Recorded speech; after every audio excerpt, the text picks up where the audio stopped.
All right, next story, please. Next story, Corey Graves got a lot to say. He had a lot to say on the internet, and it looks like he might have gotten himself in a little bit of trouble.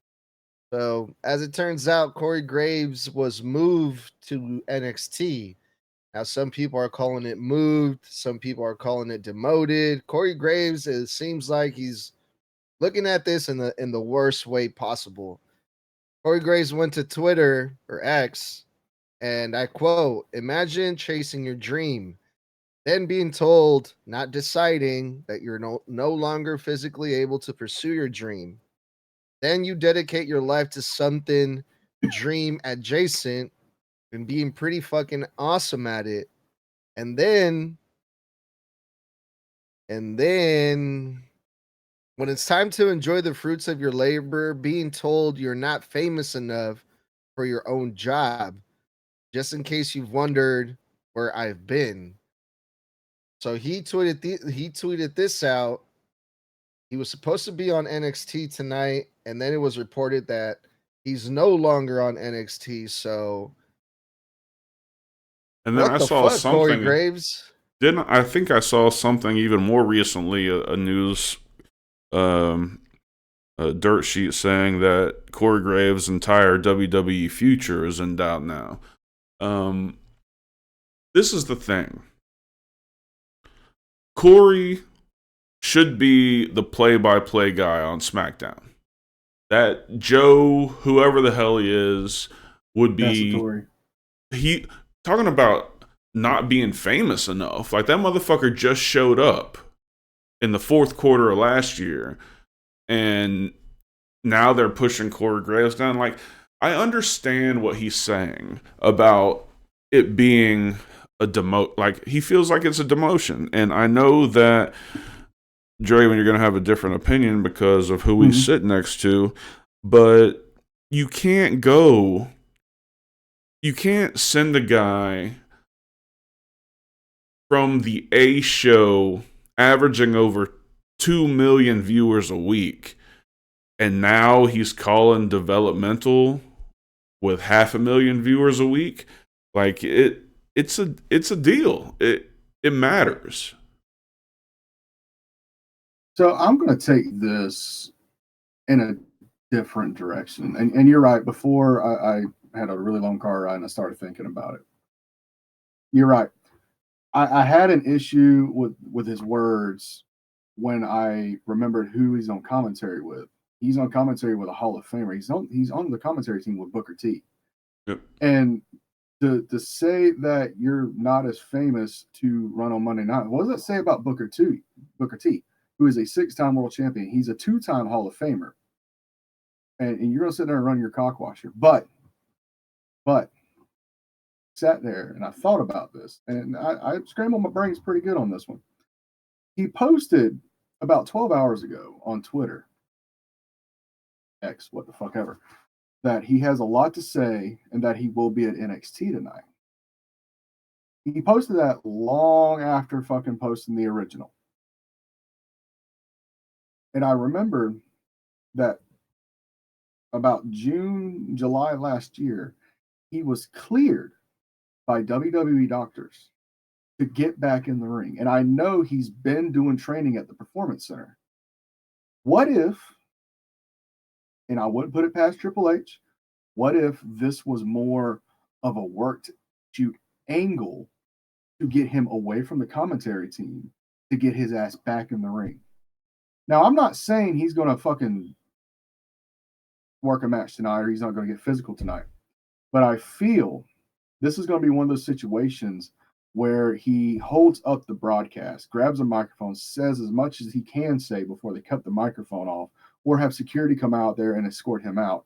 And if he gets physical at that point, I'm pretty much confirmed at that point that he is able to compete. He's able to get physical, which means people are able to put hands on him, which means WWE is comfortable enough for him to get physical in the ring, out of the ring, what have you. Mm-hmm. He's coming back to work. I mean, it's not the first time we saw it. We've seen it with Bryan Danielson. We've seen it with Soraya or Paige. We've seen it with Edge or Hope. I mean, we've even seen it as early as Austin. We've seen it with Kurt Angle. We've seen it with Brock Lesnar. It's possible. It may take years. I mean, Edge made that very clear. It took him 9 years to come back from his last injury, and he's doing fucking phenomenal. Maybe this is the time for Corey Graves to finally get back in there. What was and it Corey's makes the most sense. What is it? What was Corey's injury? Concussions. Same thing with Daniel Bryan. Well, Daniel Bryan's more like neck issues. But he was put on the shelf because of concussions, because he couldn't pass that test. Okay. And he went through all these other doctors before finally having WWE doctors sign off on him. I feel it's the same thing. Corey Graves has finally put in the work to get back in the ring because of concussions. Not saying it's probably the best thing for him, because remember a couple of years ago, I had the same scare. Mm-hmm. But if it's what he wants to do and it's what he loves, I mean, he referenced it in his original tweet about no longer being able to perform. Why else would he fucking say that?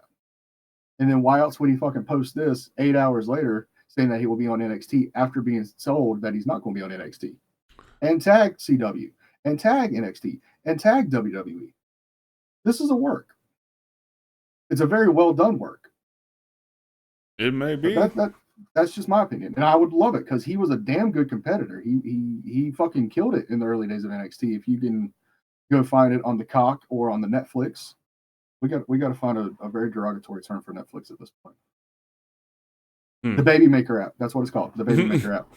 If you go on the Baby Maker app under NXT, go watch 2014 and 2013 NXT. He was fucking killing it with at the time Adrian Neville, who you would know as Pac, who became NXT Tag Team Champions. He's a damn good wrestler. He's a damn good technician. Maybe that's just some thoughtful hopes because I was a fan of his, but I can see, especially with this new era and who's at the forefront of the booking and the creative, and he's got cleared. Fuck it, let him have a run. But I wouldn't put it on Raw or SmackDown. I put him down there with the kids. Let him put his fucking reps back in. Yeah, he's got to work NXT if he's coming back. It's so odd. Like, I can almost kind of, I see where you're coming from, because not only are those, but it's really odd for him just to come out and say this. Like, and risk whatever career he does have to say, they told me I wasn't good enough. I hate this shit. Whatever it was. It seems the first time they've done this angle, though. They did it with Alex Riley back in 2015. Almost verbatim. So maybe they're rehashing something. Again, if this is story, if this is a work, right? I'm not 100% saying it is or it isn't. I'm just giving my point of view from my years of booking and seeing how WWE's booked stuff in the past.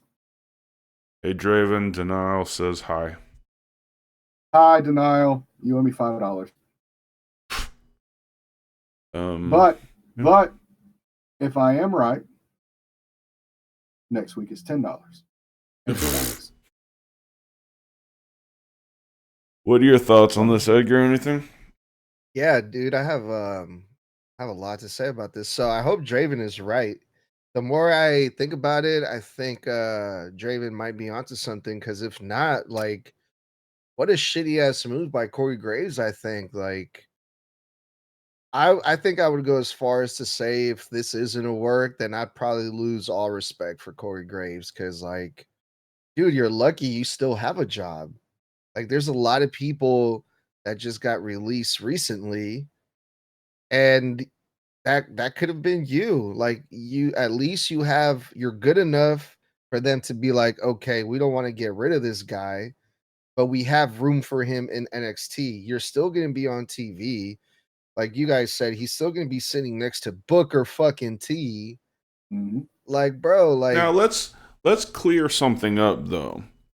He didn't say that I'm, it wasn't like he was saying that the job was a demotion. He was saying he was told he wasn't good enough for the main shows. That doesn't have anything to do with him thinking that he's on a different level than Booker T or anything. No, but he's still complaining though. No, I know. He's still complaining, and I'm just like, bro, you have. I don't think he has any right to be doing that, and I think it's really unprofessional for him to say, even like to be as professional and as like politically correct as Corey Graves is, and didn't really say anything negative. I mean, it's still really unprofessional to go online and say something like that. Like, bro, you have a job. Like, I don't know. I didn't really like that. So I hope this is all a work. Oh. Hmm. Finish, because I'm about to cook. No, I'm done. That was it. All right. So say this is a work. They work it as a work shoot, so to speak. What if this right here? What if this builds to a match at Mania? What if this builds up? What up, no man? With a heel Corey Graves, and he goes on the attack and he goes after Pat McAfee. What if this ends up being Corey Graves and Pat McAfee at WrestleMania? I'd be down to see that, but he's been Corey Graves has been going in on fucking Johnny Gargano more lately. Like, he's been talking hackish shit about him. That's because they're best fucking friends. Let's be real. But I'm just saying, it makes sense to go after the man that took your job on fucking Monday night.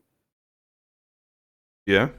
Turn that shit into a fucking badass angle. I'm not saying it's going to be main event, but that's damn sure going to be a decent mid-card match night one. Hell yeah. I'm not saying they're going to run 20 minutes, but a good fucking 10-minute match with them too. We've seen Pat McAfee work Adam Cole, baby. Fucking shocked the shit out of me. We've seen him work The Miz. For God's sakes, he's taken one of the best stunners in the past 10 years from Stone Cold. Yes, he did. He can fucking work. Yep. And then we saw the worst fucking stunner in the past 10 years. But that's not the point. The point is, Pat McAfee is a fucking prodigy. He can work. Oh, yeah. I know Corey Graves can pull him through a fucking match. Let that shit fucking happen. Well, we don't know what Corey looks like in the ring right now. I mean, I've seen some stuff from the Performance Center. He looks pretty fucking crisp. I'm not saying there's not ring rust on there. I'm not saying that he's 100%, but he's a lot better than some of the indie guys I've seen. Okay, yeah. Well, that's encouraging. I mean, it could be cool. I mean, I don't have Harold in the chat is saying never liked Corey, never doesn't know why, but he's not a fan. And I can see why. Well, I agree with that from his commentary, but as a worker, as a promo guy, I loved him. Yeah, and I can see how on commentary he would be polarizing. But that's kind of the color guy's job. Yeah, I don't know. I really enjoyed him being the play-by-play guy on SmackDown. I'm not gonna lie. I have no problem with him as a commentator. And I have an issue with him being a color commentator. Play-by-play is fucking great. That should stick. He should stick to that. Yeah. All right. I think I'm about done cooking on that one for right now. Turn the burners down. What's your final thoughts on this, Edgar? Final thoughts. Corey Graves is great on the commentary. I think he would add some cool shit to NXT. Booker T and Corey Graves, I think they'll do some fun stuff down there. So I mean, I think he just needs to shut up and work. That's what I think. I also hope that it's a work. Well, if this isn't a work, we might not see him around long because the TKO does not take that shit lightly. Yeah, it kind of reminds me like when like basketball players or football players are like talking shit about their team and they're like, "Oh yeah, I don't want to be here." And then like next day they get traded. It's like it kind of reminded me of that. Like, bro, yeah, that's not cool. Well, we'll see what happens. All right. Yeah. Well, let's Before we get into another one, let's run our final commercial break of the night so that we don't have to worry about it anymore. We'll be right back.